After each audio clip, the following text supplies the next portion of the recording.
amehlo sibhekisa inhliziyo zethu kuKristu Jesu. Baba wethu ongcwele siyabonga emini ilanga liphakeme ukuhambela ukuphila kwethu kule ndawo uhlangabeza imphefumulo yethu. Siyavuma ukuthi sifikile la emhlabeni, asizange sikuvotele ukuba khona, futhi sizokhuphuka size kuwe. Akekho yokhuphuka ngoba ekuvumile, kodwa siyabonga umusa wakho ukuthi sesemzimbeni usihambele usikhumbuze ukuthi impela singabafokazi, asisizi zakhamuzi zalelizwe, sifikile siyadlula. Wonke umsebenzi omnika omunye nomunye ukuba wenze esesemzimbeni, siyathandaza Nkosi ukuthi sithi siwenza, kodwa sikhumbule ukuthi asiba abantu abahlezi kulelizwe. Sihlangabeze nakuwo nomhlangano omuhle kangaka, khumbuza imphefumulo yethu ukuthi yenza inkonzo yokubuyisana nawe kusathiwa namuhla, ngegama likaJesu, amen.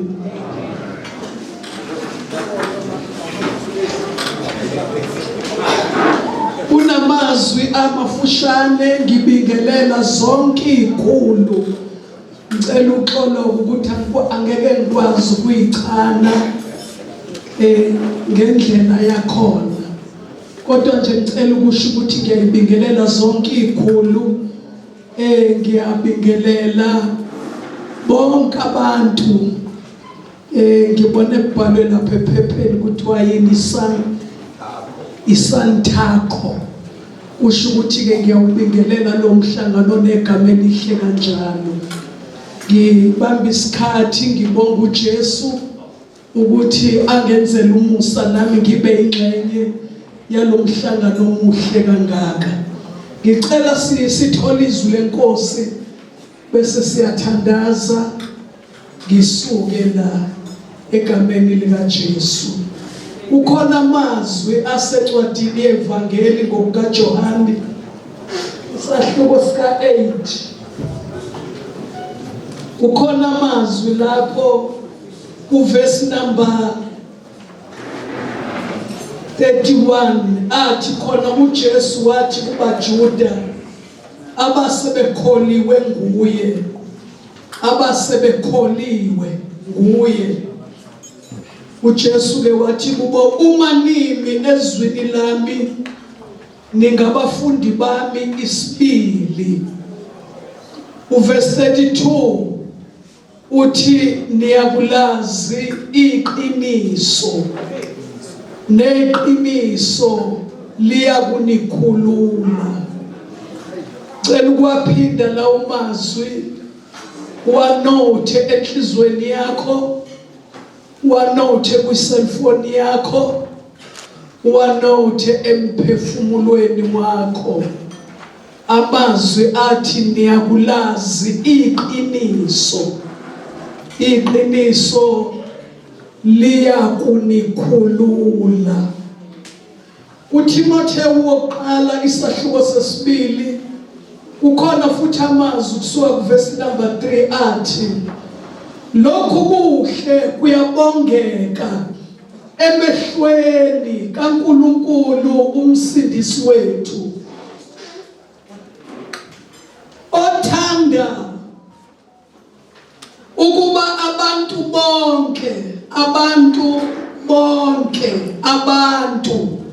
abantu ayilwane, abantu bonke basindiswe,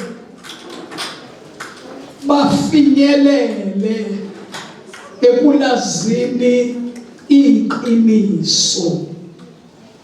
Lokhu kuhle kuyabongeka emehlweni kaNkulunkulu umsindisi wethu, othanda ukuba abantu bonke basindiswe, bafinyelele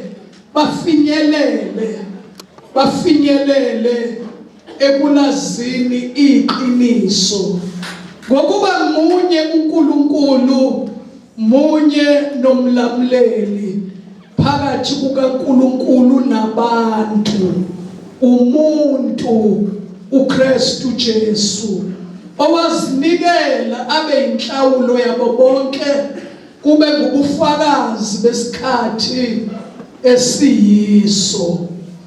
Njengoba ke sesikhuleka ngomkhuleko wokuvula lo mhlangano, inkosi ke ibeke ukuthi kungakaxoxwa ngezinto okuhlangenwe ngazo, ngiyakholwa nje eyiningi kukhulunywa ngokuzama ukuthola isombululo, ixazululo nanoma yiphi into eyenziwa emhlabeni. Ubone kuhlangana kuthiwa usuke kuzozanya ukuthi kutholakala isombululo, ixazululo. Namanje ke sisathandaza, kubalulekile ukuthi ke sithole isixazululo somphefumulo. Isixazululo somphefumulo sinye, uJesu awehla ezulwini. Bonke abantu nabazimpumputhe njengemvelo bayayazi leyo ndaba ukuthi kukhona umuntu owehla ezulwini wazobeka phansi ukuphila kwakhe, wazovuma ukuba imvana yokuhlatshwa, wezwiswa bonke ubuhlungu, wathwala zonke izono zezwe, wetshatha bonke ubuhlungu bomhlaba, wathwala zonke izifo. Incwadi ke yabaseGalatiya besithathu ithi wasehlenga ke naphansi kwazo zonke iziqalekiso. Uma uJesu umbheka uyabona ukuthi asikho isixazululo empilweni angenaso. Akezi nezikhwama eziningi ukuthi mawuhluleka la ngizosebenzisa lokho. Yena ayedwa uyikhambi elanele ukusiza ingqondo yomuntu, ukusiza umphefumulo womuntu, ukusiza inhliziyo yomuntu, ukusiza inyama, umzimba womuntu. Yena ayedwa nje, ngoba wayevele wamdala umuntu waphelela, wathi asimenze umuntu ngomfanekiso wethu afane nathi asifuze. Kodwa inkinga yenzeka mhla uAdamu decide ukungamlalela uNkulunkulu, alalela uEva, noEva elalela inyoka, wasekungena isono. Abantu ke basebeba yilento ke abayiyo, nami ebengiyiyo ngingakamamukeli uJesu angibuyisele kulokho ayengidalele ngabayikho.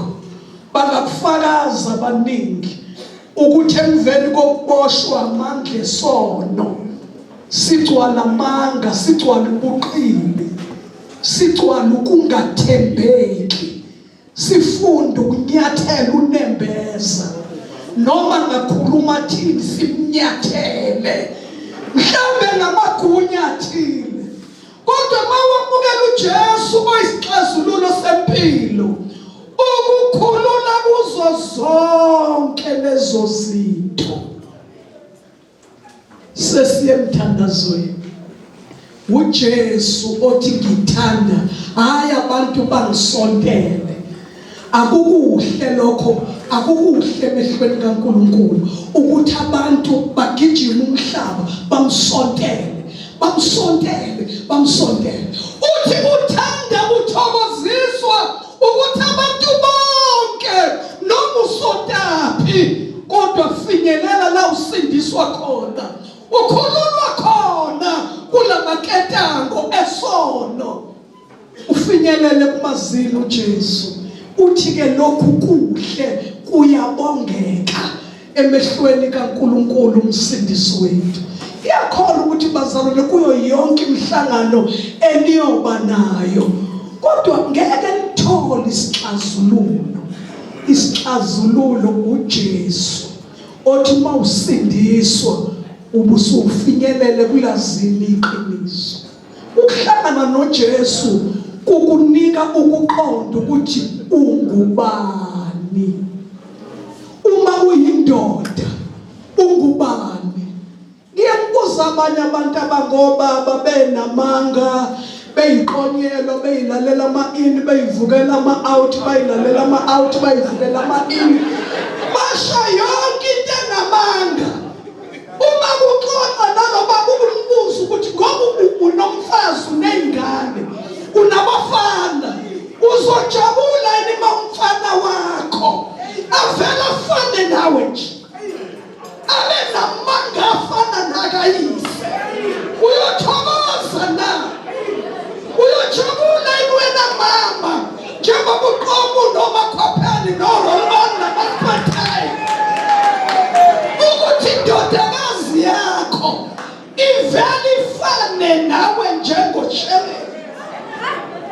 Uyokuthokozela ilokho. Ithi enye indoda ilala ama-out ivuka ama-in, ngoba lesisono phela singokuthi ufunde kangakanani. Akukho la singangeni khona lesono sama-out nama-in namanga khona. Ithi indoda ingalala ekhaya kuyophela u-6 months, ifika ngo-2 ekuseni, athi unkosikazi uphuma phangilele, uyakhala uzici njalo. Hey, uyaziwe mabani, njalo khona isipoki engithi uma ngiza, ngithi uma sekuzofika nje ngasekhaya singithathe, sihambe nami singidonse, kothi uma kushaya 2 singidedele.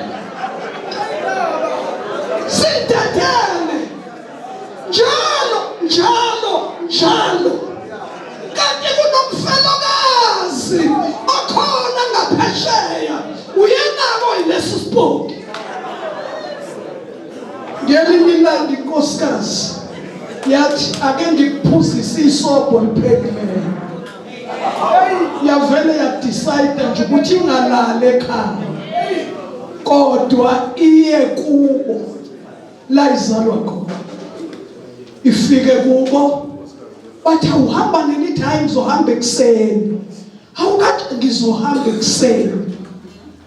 Uyafika indoda ngo-2, isipoki sesidedele. Yafika umfazi engekho, ayalala, kwasiyaluza ifutheka, ungaqhamba nje lo, ungaqhamba nje lo, ungaqhamba. Angithi yona idonswa isipoki njalo. Wathi ngabo-6 waqhamuka umfazi.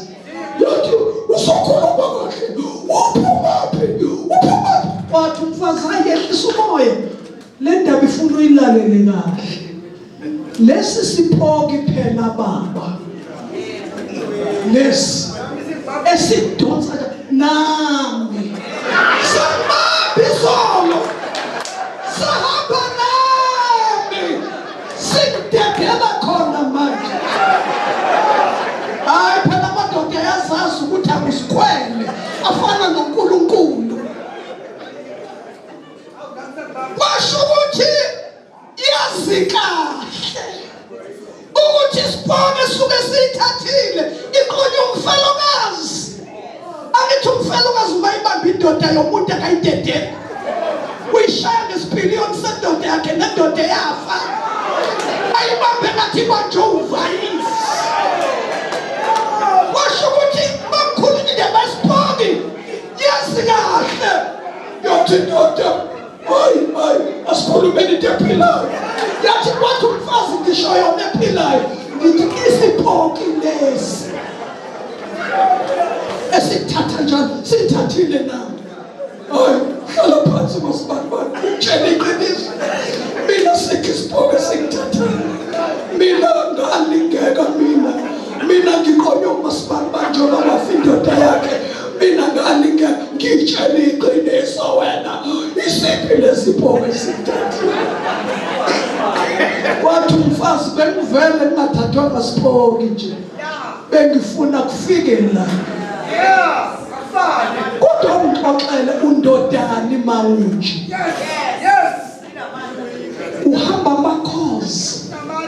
uhamba amakhosi kodwa awutholi promotion akukhuphuki ihola ushiya umuzi wakho omuhle uyolala emkhukhwini kwamasho elindelana iyona cause oyihambayo nayo iyona cause yakho leyo kuphela unyaka qala omunye awutholi promotion akukhuphuki imali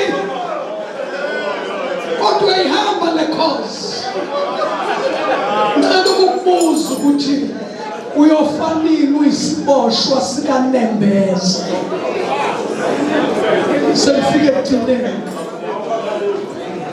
uma uphila impilo engenalo iqiniso ungabukeka engathi uyaphumelela ngoba amanga ayakwazi ukuthwala hayi phakade akuthwala isikhashana ungabhuma uzube namabhanoyi kodwa uma impilo iphila ingenalo iqiniso amabhanoyi abakhona kodwa umphefumulo usuku uhlezi esitokisini uboshiwe manje ke sesithandaza thatha nangu uJesu yenza into enhle emehlweni kaNkulunkulu othanda abantu basindiswe bafinyelele kwazini iqiniso liyolazi iqiniso neqiniso liyomkhulula mhlaba zalwane sabuyela kuNkulunkulu ngeqiniso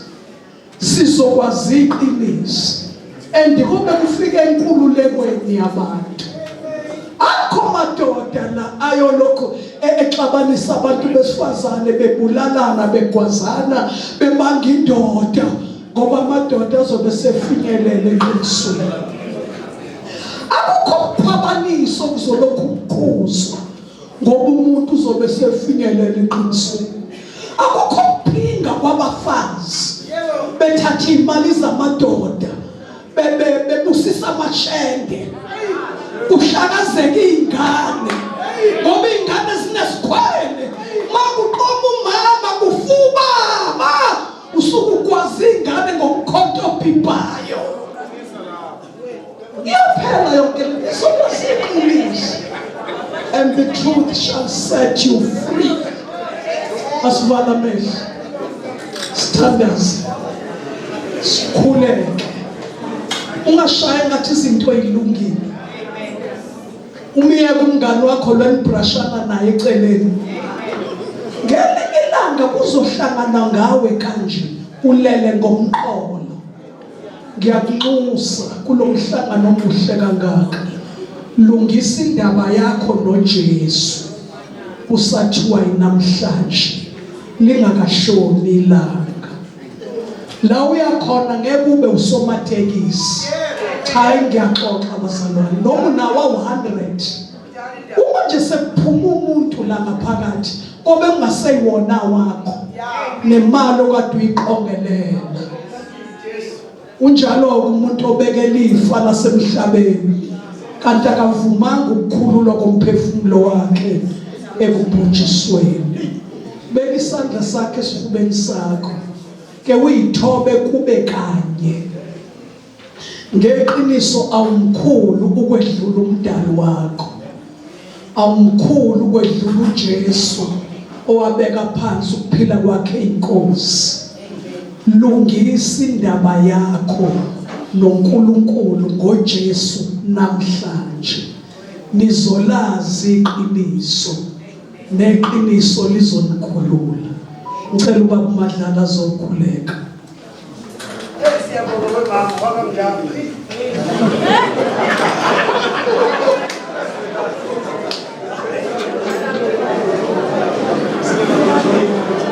ngiyacela siphinde senze lokho akushila asibekeni izandla zethu la esifubeni iBhayibheli lithi kwakukhona ababili beyothandaza oyedwa wayencoma ethi angifani nalo anginjengaye eyibonga izinto ezinhla zenzile kodwa lo omunye lithi iBhayibheli wenamahloni wabeka isandla sakhe esifubeni ethi angikwazi nokubheka phezulu wayesethi Nkosi ngihawukele mina so lithi iBhayibheli waphuma elungisisiwe ingakho sicela ukuthi nawe beka isandla sakhe esifubeni usho nje lo mkhuleko emva kwami Nkosi Jesu ngiyabonga ukulalela izwi lakho elithi uthanda bonke abantu ukuba basindiswe bafinyelele ekulazini iqiniso Nkosi Jesu ngiyazinikela kuwe okwami ngisehluleki kodwa uma nginawe nginaphezulu kwabanqobayo ngenze ngibe ngumnqobi ngingahlulwa isono kodwa ngibuse phezulu kwaso ngiyabonga Jesu iba nomusa kimi mina soni amen.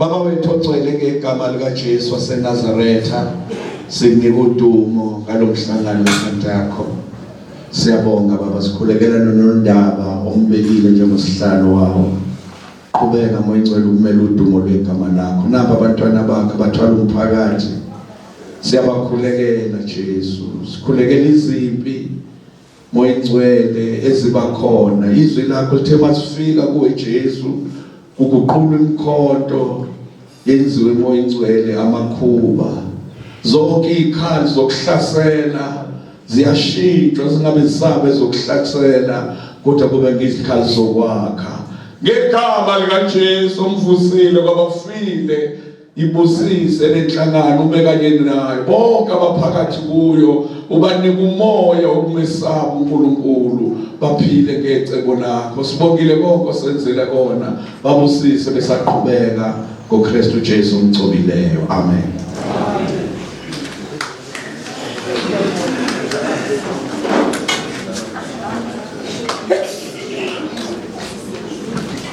Siyabonga kakhulu. Siyabonga mama, siyabonga mama. Thank you. Thank you. Thank you. Manje cela libe linye ibandla abe munye umuholi khulumela umama qabula amaketanga ukuba no stop enkulu uJesu right